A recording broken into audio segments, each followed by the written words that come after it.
Bienvenue dans l'émission Saveurs divines.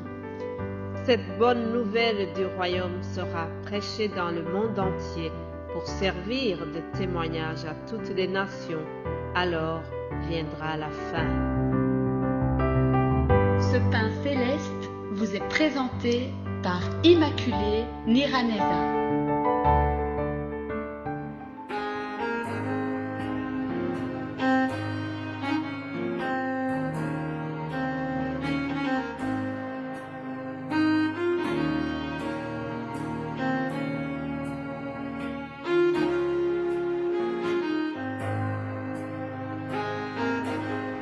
Bien-aimés de Dieu qui sont à l'écoute de cette émission, je vous salue au nom de Jésus-Christ.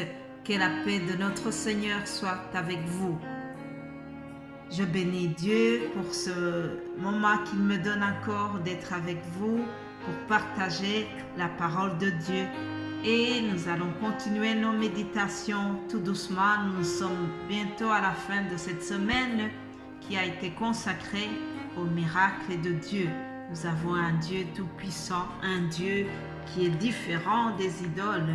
Quelqu'un s'est moqué des idoles en disant dans le psaume 115, « Elles ont des oreilles et n'entendent point, elles ont un nez et ne sentent point, elles ont des mains et ne touchent point, des pieds et ne marchent point, elles ne produisent aucun son dans leur gosier. » Ah, et pourtant, au contraire de ces idoles, notre Dieu qui est au ciel, il fait tout ce qu'il veut et il est tout puissant.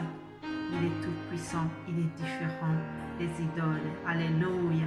Nous sommes fiers de servir ce Dieu qui est tout puissant, ce Dieu qui opère des miracles.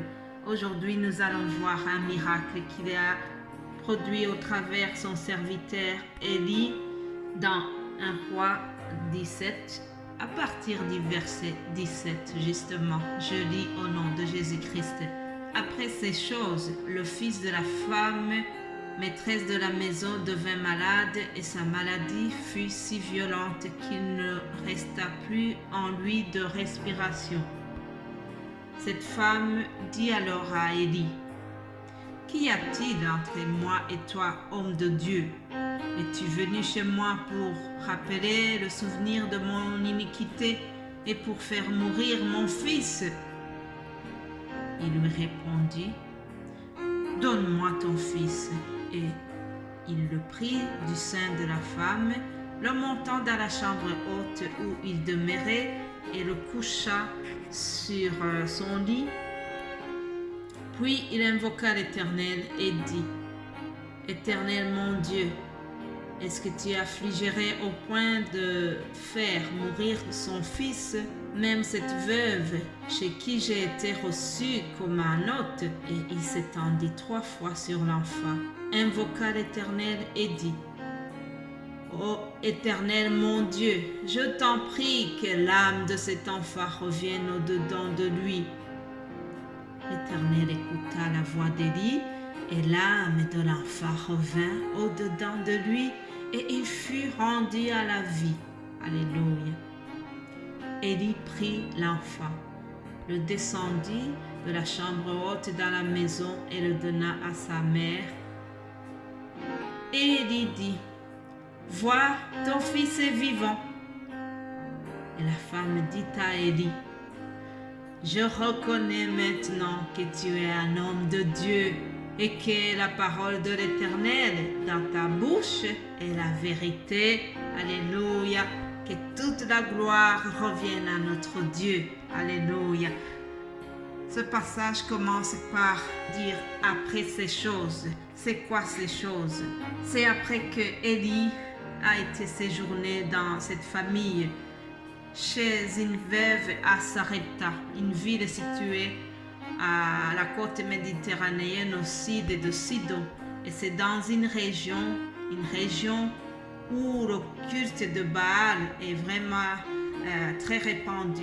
Ce sont des païens, ce sont des gens qui ne prient pas le Dieu d'Israël.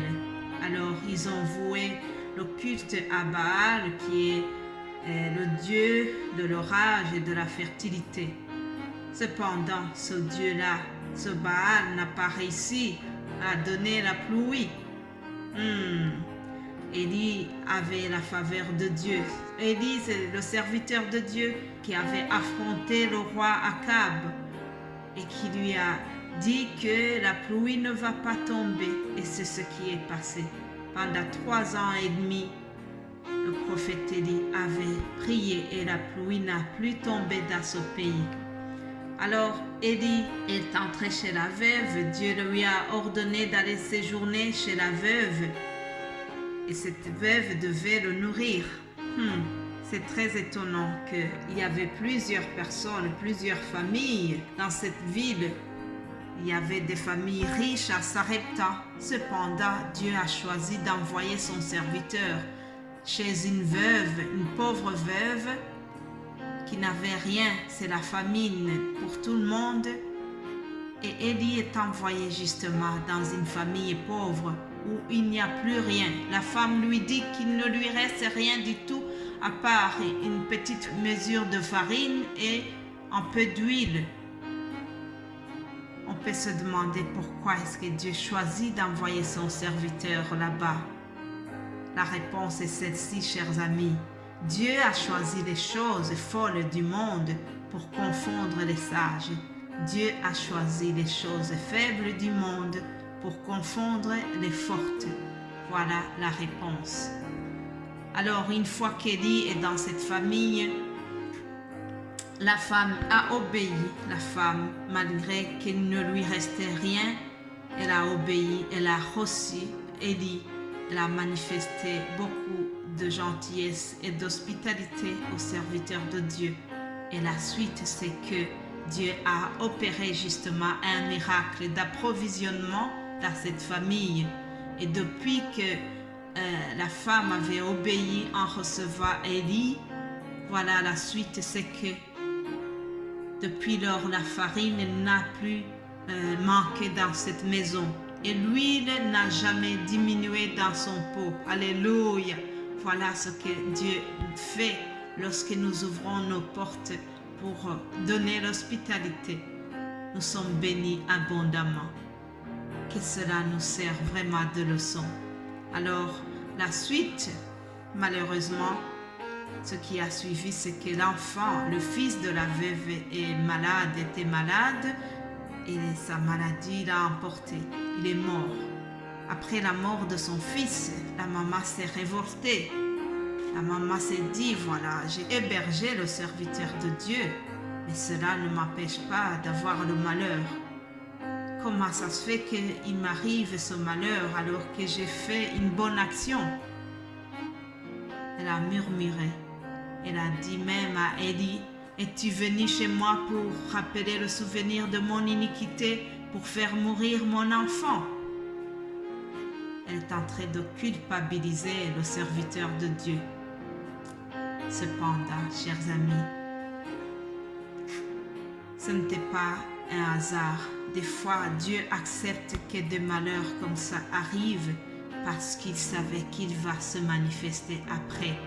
Il savait qu'il va opérer un miracle, un autre miracle de résurrection. Et c'est ce qui s'est passé. Alors Élie a prié. Il a invoqué l'Éternel et la suite, c'est que l'enfant est ressuscité. On nous dit, l'Éternel écouta la voix d'Élie et l'âme de l'enfant revint au-dedans de lui. Alléluia. Ah, nous avons un Dieu qui ressuscite même les morts. Et puis, lorsque l'enfant était revenu à la vie, écoutez la réaction de sa maman. Elle a dit, je reconnais maintenant que tu es un homme de Dieu. Je reconnais que la parole de l'Éternel dans ta bouche est la vérité. Alléluia. Ce miracle a permis que cette dame croie en Dieu, le Dieu d'Israël, le Dieu tout-puissant, le Dieu qui est différent de Baal, qui est répandu dans sa région. Plaise à Dieu que nous puissions aussi avoir la même onction que Élie. Il y a une parole qui me dit que Élie était un homme de la même nature que moi. Alléluia. Je prie que l'onction d'Élie soit sur moi maintenant, à l'instant où je te parlais.